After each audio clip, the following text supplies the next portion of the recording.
Iburu, Iboya, Ibucheche, everybody in Cyberland. It's your fair Bawalao. Omo doing Dileke. At least I hope so. Coming at you with another great video. Today, I'm sitting here with my brothers and we were talking.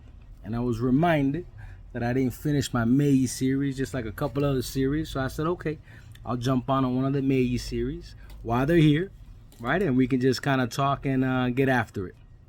I would throw them on the camera, but they're a little camera shy right now. But we're gonna jump right into it. But like I tell each and every one of you, thank you very much for tuning in. Always give me the like and the subscribe, share the knowledge. That way we can all kind of come together as a community and we can grow together. All right, so for this video, we're gonna continue on our Meji series. All right, but particularly, we're gonna talk about Irosun Meji.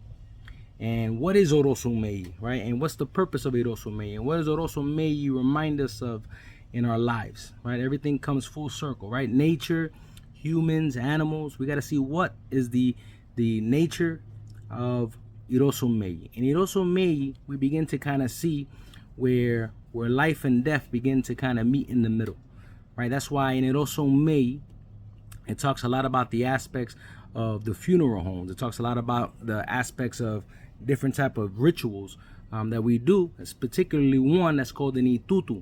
An itutu is a ceremony that we do after a priest or a priestess passes away, right? But what exactly does that mean? In our faith, we believe in many aspects of something that's called otunowa, the reincarnation. So when someone dies, what dies is the body, but the spirit, the soul, right, has to transcend. Where it transcends to, that's the mystery. But that's not the point of the video. The point of the video is to understand that there is a process of life. And that's what Irosun Meji talks to us about. In Irosun Meji, we also have a famous pataki that talks about the two-sided Eshu, right? Eshu that sees two sides. Why? Because in Irosun Meji is one of the aspects where Eshu is everywhere. To the point where the old saying where they say that you got eyes in the back of the head, right, comes from Irosun Meji, because that's the Eshu that we built. An Eshu that has two faces, one on one side, one on the other side. But more in particular, right, when we talk about Irosun Meji, we also talk about not only the two faces, we also talk about who are the Mejis, right, the Imawas, the twins, right, in this faith, and what they offer us. Because here's where we begin to kind of see the pack between the Mejis and Irosun Meji, and what is the other side, right? That's why the Mejis are very important to kind of combat and to push away death, as we know in the famous pataki of the Mejis when they bettered a divinity that was called Abita, right? So when we talk about those things and we talk about what is the significance there, it comes back full circle. The land of Orun, right? What is the land of Orun and where does that take us? But in this aspect of Orun, we talk about the sorrows. We talk about the sadness. We talk about the tears. We talk about a lot of issues where people are beginning to manifest themselves and begin to leave this plane in order to transition. So you start to see in Irosun Meji, one of the biggest advices that we tell people is to take care of your mind, right? To make sure that you have a good, healthy head. Everything from mental health is important, because you start to see that people have memory loss. People start to kind of try to figure out what is going on with them. How can they better study, right? Irosun Meji has the secrets in order for us to kind of preserve the information that we're gathering in. But more importantly, when we look at the formation of the head and where the head is going, we understand that the head has an emotional component to it, right? In your brain itself, it begins to react. It begins to kind of tell us, hey, this is an emotional state, right? There's some people that don't necessarily have those triggers in there, and you get to see it in science and psychology, and you get to see it in different components of people like serial killers and whatnot, where one side of the brain is a little bit more active than the other. And a lot of times the one that's more active is the one that's more logical, the one that's more impulsive but not emotional, right? So then that's the reason why suicide becomes a thing. People begin to cry, the loss of memory, etc., etc., etc.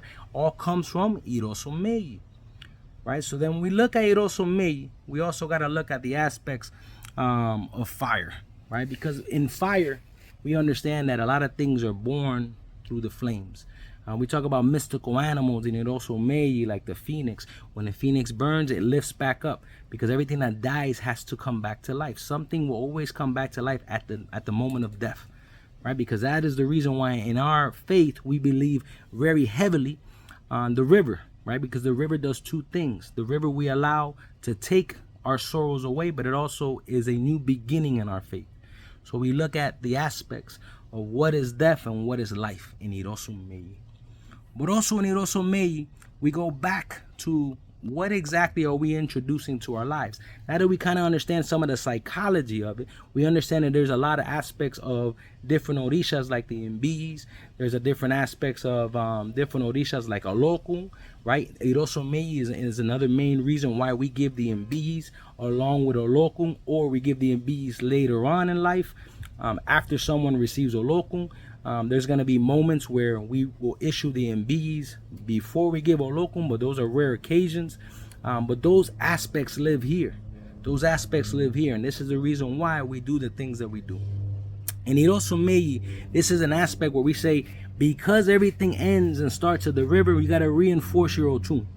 For those of you who have Ochun, you should represent her well. You got to reinforce her.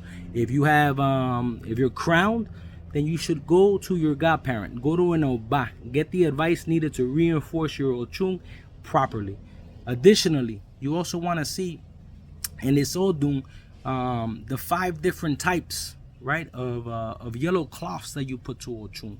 It's another aspect of Ochun that we take care of. And for those of us who have bóvedas, who have any type of ancestral altars, you should always carry, and especially if this is your sign, a yellow cloth, so that you can always clean yourself with that yellow cloth. Because Irosun Meji, that's where the aspects of using Ochun to push away death in order to introduce the blessings in our lives.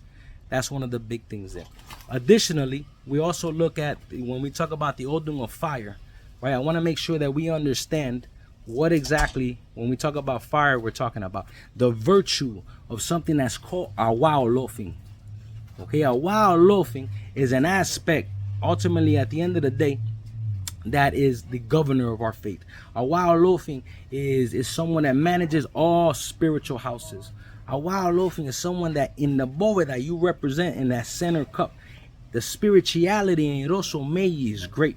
If you have this sign in Irosun Meji, you have to try your best to align yourself better spiritually, and you have to try to push away death more and more. Because Irosun Meji says that the more that you're able to push away death, and the more you're able to cleanse yourself, and you should constantly cleanse yourself in this sign, then you begin to push away the negative aspect of Irosun Meji, which is a short life, right? We want to extend your life. Remember, in Irosun Meji, there's an Ire that's called Ire Ariku. And in that Ire Ariku, we look at the aspects of longevity, long life, blessings, and that's what we're aiming for with Irosun Meji. So Irosun Meji is a sign where, again, you're going to have thick skin, right? We go back to the brain. We go back to the sorrows and the suicide and the mental health. Irosun Meji needs to have a strong head. You need to align yourself, right? You should constantly, every year, look for a rogación de cabeza. You need a head cleansing, right? But you need a head cleansing that's marked by Ifa, but not a typical head cleansing. You need something that has a little oomph in your life. But more importantly, right, the purpose of that oomph in your life is in order to strengthen you so you can avoid the sorrows of life. And some of those sorrows in life are going to be those that pass. It's going to be some of those aspects of where people betray you. It's going to be some of those aspects where even the people that are closest to you, you begin to kind of question what are their motives. Irosun Meji cannot be emotional, right? We look to Ochun because she's an emotional divinity that brings a lot of love to our family and our circles, but we use her so she can take that away from us. That's very, very, very important, Irosun Meji. Irosun Meji is also a sign that says that we have to love and respect and obey Ochun. Irosun Meji is a lot of things, Ochun, right? We've been talking about Ochun a lot here. Why? Because that's the beginning and the end. Ochun's rivers are blessed and they bring us blessings. More importantly, at the end of the day, you want to make sure that you maintain control of your home. Irosun Meji Your house is your palace. And Irosun Meji, this is a sign where things go missing. This is why one of the big ewos, one of the biggest things you got to prevent in Irosun Meji is to ensure that ultimately at the end of the day you secure your spiritual items. You keep things at bay, right? Because in this sign lives a concept of thievery, of things that get lost, things that happen, right? Because you have to have thick skin and you have to reinforce your life. Another reason why we have to align ourselves and we got to be smart on how we do things and when we do it. This is an Odu that tells us that the reason why emotion and impulses are not important is because this is an Odu of politics. This is an Odu of things of change, and you have to be flexible with the change in life. Irosun Meji, this is a sign that ultimately at the end of the day, this is where you have the ability, if you're able to control this, control your mental health, to be very smart, very intelligent, and very spiritual in your life. And it's all up to you. It's all up to you in this sign. Additionally, I will leave you all with this, right? You need to all find the stability in your life, and you need to surround yourself with that stability. When you receive your mano de orula and you receive your warriors, one of the first things that should be marked is going to be get your spiritual mass and understand who are your eguns. One, so you could bring that spirituality and you can align yourself. And then two, understand who is Olokun, but don't just get Olokun. You need to get Olokun with the Mejis. That is my recommendation, right? And you go see your godfather, you see your godparents, but you say, hey, I need to receive Olokun, but with my Olokun, I would love to receive my Mejis because I am Irosun Meji, and that is an aspect of Irosun Meji, right? Not trying to get into anybody's chili, I'm not trying to get into anybody's houses, but it's a recommendation, and I'm telling you the reason why. But with that said, just remember, I'm here for you guys. We're going to make more videos. We're going to get after it. But Iburu, Iboya, Ibuche, Cyberland.